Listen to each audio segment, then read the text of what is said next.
রসুনের রসুনের ঝোল এই রান্নাটা শিখেছি আমার এক বান্ধবীর মায়ের কাছ থেকে। তারা হলো বরিশালের লোক, দিনাজপুরে।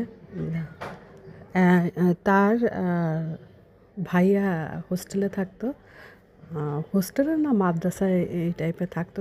তার মানে ভাইয়া মাংস ছাড়া খেতে চাইতো না কোনো কিছু, সমস্যা ছিল এটাই।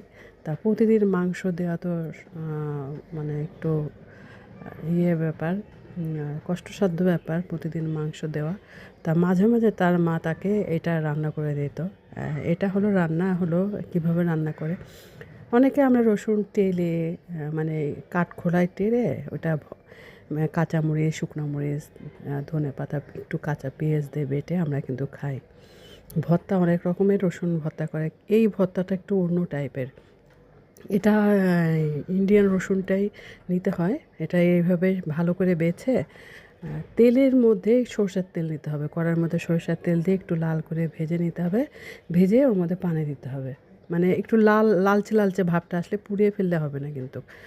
তারপর ওর মধ্যে শুধু লবণ, হলুদ গুঁড়া আর মরিচের গুঁড়া দিতে হবে। কাঁচামরিচ একটু দিলে দেওয়া যায়। দিয়ে ভালো করে কষিয়ে নিতে হবে। 2-3 বার পানি দিয়ে কষিয়ে একবারে চামচ বা কোনো কিছু দিয়ে ওইটাকে করে নিতে হবে, ওর ভিতরেই ভর্তা করে নিতে হবে। কষানো হয়ে গেলে তারপরে একটু পানি দিয়ে একটু ভুনা ভুনা করে ধনেপাতা, কাঁচামরিচ দিয়ে নামিয়ে ফেলতে হবে। এইভাবে এই ভর্তাটা, রসুনের ভর্তাটা কিন্তু মাংসর থেকে বেশি স্বাদ লাগে।